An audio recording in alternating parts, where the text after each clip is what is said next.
नमस्कार, good morning, सुप्रभात। आप देख रहे हैं साथ की बड़ी बात। मैं हूं आपके साथ श्रवण तंबोले।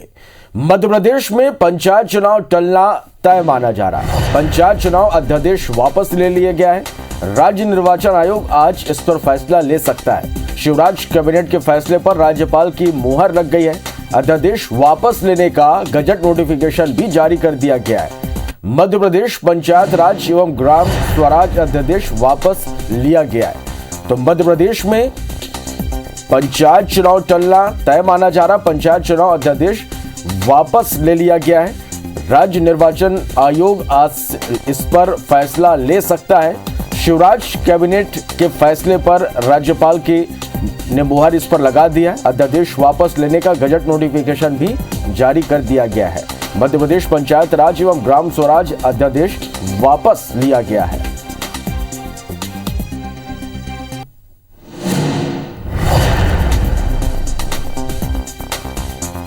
चलो, इधर दिल्ली के दौरे पर हैं CM Shivraj Singh Chouhan. Solicitor general Tushar Mehta से उन्होंने मुलाकात की। एडवोकेट जनरल प्रशांत सिंह से भी सीएम शिवराज सिंह चौहान की मुलाकात हुई है। सुप्रीम कोर्ट में मध्य प्रदेश शासन के वकील और विधि विशेषज्ञों से चर्चा हुई। ओबीसी आरक्षण को लेकर सभी पहलुओं पर चर्चा की गई। तो दिल्ली के दौरे पर हैं सीएम शिवराज सिंह चौहान और यहां पर सॉलिसिटर जनरल तुषार मेहता से उन्होंने मुलाकात की है। इसके अलावा एडवोकेट जनरल प्रशांत सिंह से भी सीएम शिवराज सिंह चौहान की मुलाकात हुई। सुप्रीम कोर्ट में मध्य प्रदेश शासन के वकील और विधि विशेषज्ञों से भी चर्चा हुई। ओबीसी आरक्षण को लेकर सभी पहलुओं पर बात हुई है।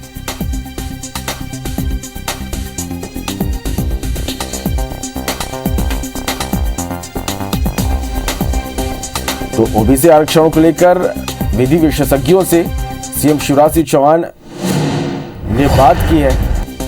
सॉलिसिटर जनरल तुषार मेहता से सीएम शिवराज सिंह चौहान की मुलाकात हुई।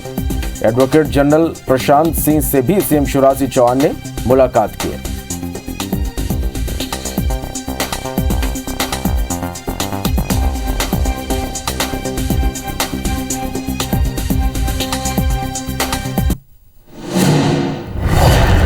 तो दिल्ली के दौरे पर हैं CM Shivraj Singh Chouhan. Solicitor general Tushar Mehta से मुलाकात हुई। एडवोकेट जनरल प्रशांत सिंह से भी सीएम शिवराज सिंह चौहान ने मुलाकात की है। सुप्रीम कोर्ट में मध्य प्रदेश शासन के वकील और विधि विशेषज्ञ हैं। ओबीसी आरक्षण को लेकर सभी पहलुओं पर चर्चा हुई। चलो, तो दिल्ली के दौरे पर है सीएम शिवराज सिंह चौहान और आज केंद्रीय मंत्री मनसुख मंडाविया से मुलाकात करेंगे। इस मुलाकात में मध्य प्रदेश में यूरिया की आपूर्ति को लेकर चर्चा हो सकती है। तो दिल्ली के दौरे पर है सीएम शिवराज सिंह चौहान।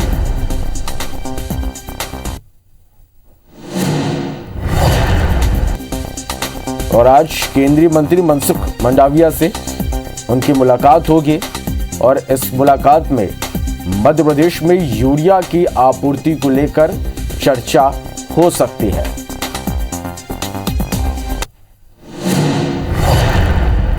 चलिए बढ़ते आगे। मध्य प्रदेश में भी अब ओमिक्रॉन वेरिएंट की दस्तक हो चुकी है। भोपाल में इस संबंध में जानकारी देते हुए चिकित्सा शिक्षा मंत्री विश्वास सारंग ने बताया कि इंदौर में ओमिक्रॉन वेरिएंट के 8 मामलों की पुष्टि हुई, जिसमें से 6 लोग अब पूरी तरह से ठीक है, जबकि 2 मरीजों का इलाज जारी है। फिलहाल इनकी हालत ठीक है। उनके संपर्क में सभी लोगों की कॉन्टैक्ट ट्रेसिंग की गई। इसके अलावा जो भी अन्य केस सामने आ रहे हैं उनके भी कॉन्टैक्ट ट्रेसिंग की जा रही है। फिलहाल पैनिक वाली स्थिति नहीं है। साथ ही बताया कि भोपाल में भी जो संदिग्ध पाए गए थे उनकी हालत ठीक है और जीनोम सीक्वेंसिंग की रिपोर्ट का इंतजार किया जा रहा है। उन्होंने जानकारी देते हुए बताया कि जल्द ही मध्य प्रदेश में भी जीनोम सीक्वेंसिंग की मशीन लग जाएगी, जिससे प्रदेश में ही जांच हो सकेगी और रिपोर्ट आने में देरी नहीं होगी। तो मध्य प्रदेश में भी ओमिक्रॉन कोरोना के नए वेरिएंट ओमिक्रॉन की दस्तक हो चुकी है। अब यहां पर लगातार सख्ती बढ़ाई जा रही है। 8 लोगों में ओमिक्रॉन की पुष्टि हुई, जिसमें से 6 मरीज पूरी तरह से ठीक हो चुके हैं। 2 का इलाज इस वक्त जारी है। ये ओमिक्रॉन का जो पॉजिटिव केसेस आए हैं, इनसे जुड़े हुए भी 30 लोगों को हमने पहले ही ट्रेस किया हुआ है। अभी स्थिति पूरी तरह नियंत्रण में है, कहीं कोई दिक्कत नहीं है। ये सुनिश्चित है कि उनमें से 6 लोग ठीक होकर घर चले गए हैं। जो बाकी 2 पेशेंट हैं वो भी एसिम्टोमेटिक है, उनकी भी तबीयत एकदम ठीक है। चलिए, 3 दौर में 8 मामलों की पुष्टि हुई है। इसके बाद लोगों को सतर्क रहने कहा गया है। 8 लोगों में नए वेरिएंट ओमिक्रॉन की पुष्टि हुई है और मध्य प्रदेश में जल्द ही जीनोम सीक्वेंसिंग की मशीन लगेगी, जिससे रिपोर्ट का इंतजार ज्यादा नहीं करना पड़ेगा। तो मध्य प्रदेश में भी ओमिक्रॉन वेरिएंट की पुष्टि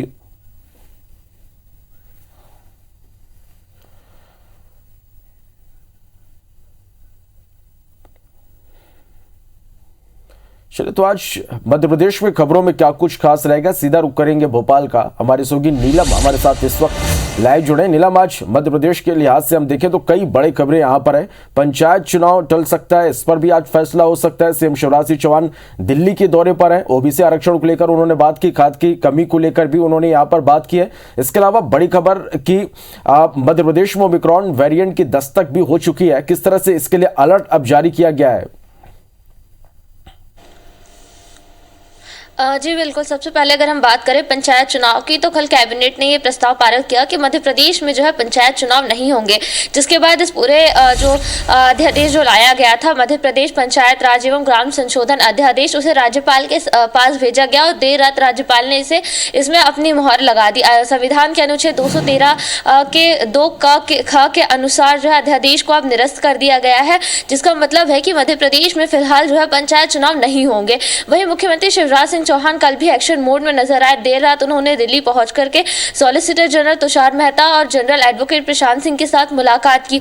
मध्य प्रदेश में जो ओबीसी आरक्षण का पूरा मामला चल रहा है, उसे लेकर सुप्रीम कोर्ट में 3 जनवरी को सुनवाई होने जा रही है। इस पर मध्य प्रदेश सरकार अपना पक्ष किस तरीके से, किस मजबूती से रख सकती है, उसे लेकर ही ये पूरी तमाम चर्चाएं की गई है, क्योंकि ओबीसी आरक्षण का पेच फंसने के कारण ही मध्य प्रदेश में पंचायत चुनाव टले हैं।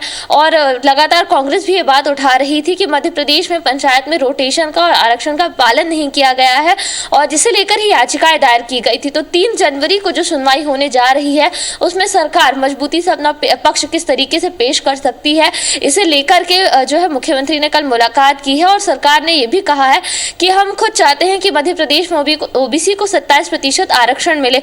और कांग्रेस ने भी यही कहा था विधानसभा सत्र के दौरान कि सरकार हमारे साथ चले, हम अपना भी पक्ष रखेंगे और सरकार मजबूती से अपना पक्ष रखे। तो 3 जनवरी को जो सुनवाई होने जा रही है, उसे लेकर ही कल देर रात दिल्ली में बैठक रही। इसके अलावा अगर हम आज की बड़ी खबरों की बात करें, तो मुख्यमंत्री शिवराज सिंह चौहान केंद्रीय मंत्री मनसुख मांडविया से मुलाकात करेंगे। मध्य प्रदेश में यूरिया की जो कमी हो रही है, उसे लेकर के, उसकी आपूर्ति को लेकर के यहाँ पर चर्चा की जाएगी। तो ये कुछ बड़ी खबरें हैं जिन पर आज भी जो है नजरें बनाए रखेगी कि मध्य प्रदेश में पंचायत चुनाव को लेकर के अगले क्या मोड़ हो सकते हैं, या आरक्षण को लेकर के क्या कुछ दाव पे सरकार के रहेंगे। वहीं अगर हम दूसरी खबरों की बात करें, तो ओमिक्रॉन का जो दस्तक है वो मध्य प्रदेश में भी हो गया है। 8 मरीजों की यहाँ पर पुष्टि की गई है, जिनकी अंतर्राष्ट्रीय ट्रैवल हिस्ट्री भी पाई गई है। ये 8 मरीज वहीं इनकी रिपोर्ट जो है पॉजिटिव आने के बाद जीनोम सीक्वेंसिंग के लिए भेजी गई थी, और उसकी रिपोर्ट से इस बात का खुलासा हुआ है। वहीं इन 8 में से 6 लोग अब पूरी तरीके से ठीक हैं, और 2 व्यक्ति जो भी इलाजरत है, उनका इलाज जारी है, और ये बताया जा रहा है कि उनकी स्थिति ठीक है। हालांकि इसे लेकर के जो है अलर्ट जारी कर दिया गया है। अगर हम राजधानी भोपाल की बात करें, तो यहाँ भी कुछ संदिग्ध पाए गए थे, पर इनकी अभी तक जीनोम सीक्वेंसिंग की रिपोर्ट नहीं आई है।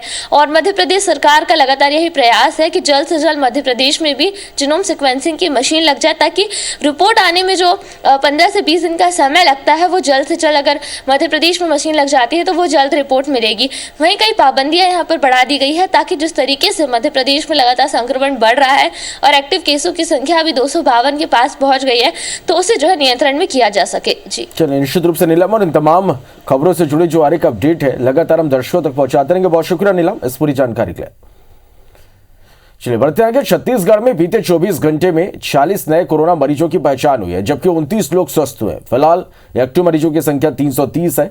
रायगढ़ में एक बार फिर से बड़ी संख्या में 14 नए मरीजों की पुष्टि हुई है। स्वास्थ्य विभाग के मुताबिक इसमें कंटेनमेंट एरिया से 3 मरीज मिले हैं। इनकी पहचान कॉन्टैक्ट ट्रेसिंग के दौरान हुई। सभी के सैंपल जीनोम सीक्वेंसिंग के लिए भेजा जाएगा।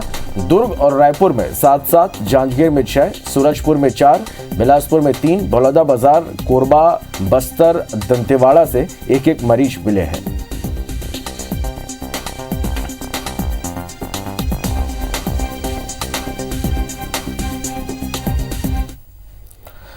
चलिए बढ़ते आगे। राजधानी रायपुर में 2 दिवसीय धर्म संसद का समापन हो गया। इस कार्यक्रम में देश और प्रदेश के सैकड़ों साधु संत पहुंचे।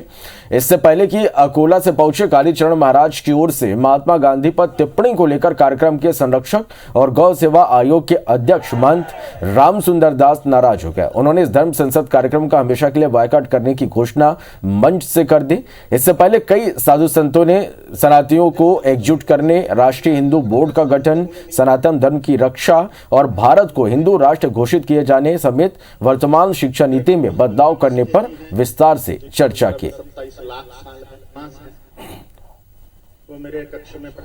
आपने मुझे इस धर्म संसद का संरक्षक बनाया, मुख्य संरक्षक बनाया। राष्ट्रपिता को गाली देने के लिए आपने मुझे यहां बैठाया सुबह से शाम तक।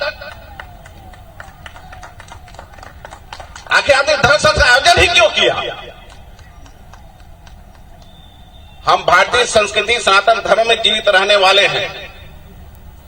वसुदेव कुटुंबकम की हमारी सोच है। देखिए, महात्मा गांधी के बारे में टिप्पणी की गई। हमने मना किया गया था कि राजनीति दल के बारे में यहाँ पे कोई भी चर्चाएं नहीं होगी, केवल सनातन धर्म के बारे में चर्चा होगी। पर उन्होंने अगर बोला भी है तो उसके लिए हम सबसे क्षमा प्रार्थी, हम सभी संतों से। तो रायपुर में आयोजित धर्म संसद में राष्ट्रपिता महात्मा गांधी के खिलाफ अपशब्द इस्तेमाल करने के मामले में बाबा कालीचरण की मुसीबत बढ़ गई और इस मामले में कांग्रेस प्रदेश अध्यक्ष मोहन मरकाम ने बाबा कालीचरण के खिलाफ कल देर रात टिकरापारा थाने में केस दर्ज कराया। मरकाम के साथ बड़ी संख्या में कांग्रेसी और एनएसयूआई कार्यकर्ता मौजूद थे। पीसीसी चीफ मोहन मरकाम का कहना है कि महात्मा गांधी का अपमान पूरे देश का अपमान है, इसलिए उनके खिलाफ अपशब्द इस्तेमाल करने वाले बाबा कालीचरण को जल्द से जल्द गिरफ्तार कर उचित कार्रवाई करनी चाहिए। रायपुर के धर्म संसद में कालीचरण बाबा ने जिस ढंग से राष्ट्रपिता महात्मा गांधी जी के बारे में अपमानजनक बात की है, उसके विरुद्ध आज हम लोग सिविल लाइन थाना आए हैं एफआईआर दर्ज करने। उनके ऊपर राष्ट्रद्रोह का मुकदमा दर्ज होना चाहिए। स्थानीय रावण भाटा में जो धर्म संसद चल रही है उसमें आए हुए एक साधु बाबा कालीचरण के द्वारा जो महात्मा गांधी जी के विरुद्ध कुछ अपशब्द कहे गए हैं, उस तारतम्य में उनके द्वारा आवेदन पत्र प्रस्तुत किया गया है। तो वस्तु स्थिति को देखते हुए घटनास्थल टाला टिकरापारा होने के कारण आवेदन पत्र जो है वो अग्रिम कार्यवाही के लिए थाना टिकरापारा स्थानांतरित कर दिया जाएगा। प्रदेश के मुख्यमंत्री भूपेश बघेल रविवार को धमतरी के देवपुर गांव पहुंचे, जहां संत कबीर सेवा आश्रम परिसर में आयोजित कार्यक्रम में शामिल हुए। इस दौरान कई कांग्रेस नेता भी मौजूद रहे। इस दौरान मुख्यमंत्री ने देवपुर में वाचनालय का लोकार्पण किया, सत्संग भवन का भूमि पूजन किया। साथ ही मेला स्थल के सौंदर्यीकरण के लिए 20 लाख और जैत काम के लिए 10 लाख रुपए की घोषणा की। इस दौरान किसानों ने धान, खाद समेत कई मुद्दों पर सीएम भूपेश बघेल से सीधे संवाद किया। हम लोग भाषण देते ही चले जाते हैं, लेकिन जब नीचे से भी कोई सवाल आते हैं तो उसका जब जवाब मिलता है तो उनको संतुष्टि मिलती है कि शासन की योजनाओं के बारे में बहुत सारी जानकारी ली गई, चाहे वो बारदाना के संदर्भ में हो, चाहे धान खरीदी के मामले में हो, पेमेंट के मामले में हो, चाहे इंदिरा आवास के मामले में हो, शराबबंदी के मामले में, सब बारे में विस्तार से चर्चा हुई। बढ़ते आगे। भोपाल में शिवराज कैबिनेट की बैठक हुई, जिसमें कई अहम प्रस्तावों को मंजूरी मिली है। मुख्यमंत्री शिवराज सिंह चौहान की अध्यक्षता में मंत्रालय में हुई कैबिनेट की बैठक में भोपाल के नाथू बरखेड़ा में अंतर्राष्ट्रीय स्पोर्ट्स कॉम्प्लेक्स के निर्माण और खेलो इंडिया यूथ गेम्स 2022-23 के आयोजन को मंजूरी दी गई। इसके अलावा कैबिनेट की बैठक में मध्य प्रदेश सड़क विकास निगम की सड़कों पर उपभोक्ता शुल्क संग्रह को भी मंजूरी दी गई। बैठक में डायल 100 के दूसरे चरण 2021 से 2027 के लिए विस्तृत कार्य योजना को भी मंजूरी दी गई। आज 215.53 करोड़ की खेलो इंडिया योजना खेल विभाग द्वारा आज कैबिनेट ने स्वीकृति दी है। मध्य प्रदेश राजमार्ग निधि नियम 2012 के नियम 3 में जोड़ने के लिए संशोधन आज कैबिनेट में आया था, उसको सहमति दी है। ग्वालियर में 5 दिवसीय अंतर्राष्ट्रीय तानसेन समारोह का आगाज हो गया। 97वें तानसेन समारोह का शुभारंभ सीएम शिवराज सिंह चौहान ने किया। बता दें कि इस बार शिवराज सरकार ने तानसेन अलंकरण नहीं दिया है, लेकिन कालिदास सम्मान मुंबई के पंडित कार्तिक कुमार और चेन्नई के पंडित बिट्टू नारायण को दिया गया। इस दौरान सीएम ने कहा कि हमें ग्वालियर घराने पर गर्व है, जिस परंपरा को जिंदा रखे हुए हैं। साथ ही कहा कि तानसेन समारोह की तरह अब बैजू बावरा समारोह भी आयोजित किया जाएगा। इसके साथ ही कालिदास सम्मान और तानसेन सम्मान की राशि 2 लाख से बढ़ाकर 5 लाख रुपए करने की घोषणा की। वहीं कार्यक्रम में मौजूद ज्योतिरादित्य सिंधिया ने कहा कि संगीत भगवान का एक उपहार है। संगीत के इतिहास में ग्वालियर का योगदान युग युग तक रहा है। इधर केंद्रीय मंत्री नरेंद्र सिंह तोमर ने कहा कि ग्वालियर को 15वीं शताब्दी से संगीत के मामले में हमेशा ऊंचाइयां मिली है। ग्वालियर किले में तो संगीत की पाठशाला तक लगती थी। बता दें कि समारोह में 6 देशों के 48 विश्व विख्यात कलाकार अपनी प्रस्तुति देंगे। लगातार आगे बढ़ाते रहे शास्त्रीय संगीत की परंपरा, वो लगातार आगे बढ़ती रहे, इसके लिए हर संभव प्रयत्न किया जाएगा। आप सबको मैं एक बार प्रणाम करता हूं। ग्वालियर का अनूठा और असाधारण योगदान युग युग से रहा कि यहां ग्वालियर में नवजात शिशु भी सुर में रोता है। ये ग्वालियर की माटी और ग्वालियर की पानी का एक परिणाम है। जिनके मन में हमेशा गांव, गरीब और किसान के लिए जहां एक और संवेदनशीलता रहती है, वहीं दूसरी ओर वो कला, साहित्य, संगीत को भी संरक्षण देने में हमेशा अपनी भूमिका का निर्वाह करते हैं। बढ़ते आगे, सरगुजा पुलिस ने ऑनलाइन ठगी के गिरोह का पर्दाफाश किया। पुलिस ने 5 लाख कैश जब्त कर गिरोह के 4 सदस्यों को गिरफ्तार किया है। दरअसल 20 नवंबर को नमना कला की एक युवती ने थाने में ठगी की शिकायत दर्ज कराई थी, जिसमें कुछ दिन पहले सामान ऑर्डर किया था, लेकिन वो डिलीवर नहीं हुआ। उसने कुरियर कंपनी का कस्टमर केयर नंबर गूगल पर सर्च किया, लेकिन जो नंबर मिला वो फर्जी था। कुरियर कंपनी के नाम पर ठग गिरोह ने गूगल पर एक फर्जी वेबसाइट तैयार कर अपना नंबर अपलोड कर रखा था। जब पीड़िता ने उस नंबर पर फोन लगाया तो जालसाजों ने एक लिंक भेजा। जैसे ही पीड़िता ने लिंक को ओपन किया तो उसके खाते से ठग गिरोह के खाते में पैसे ट्रांसफर हो गए। बाद में उसने थाने में शिकायत दर्ज कराई, जिस पर पुलिस ने साइबर सेल की मदद से बिहार के नवादा में छापामार कार्रवाई कर 4 जालसाजों को धर दबोचा। उनके पास से 5,13,000 रुपए, 11 मोबाइल, 2 लैपटॉप और इलेक्ट्रॉनिक डिवाइस के साथ ही 11 ATM कार्ड जब्त किए गए। आरोपी अलग अलग राज्यों से करीब 200 लोगों को ठगी का शिकार बना चुके हैं।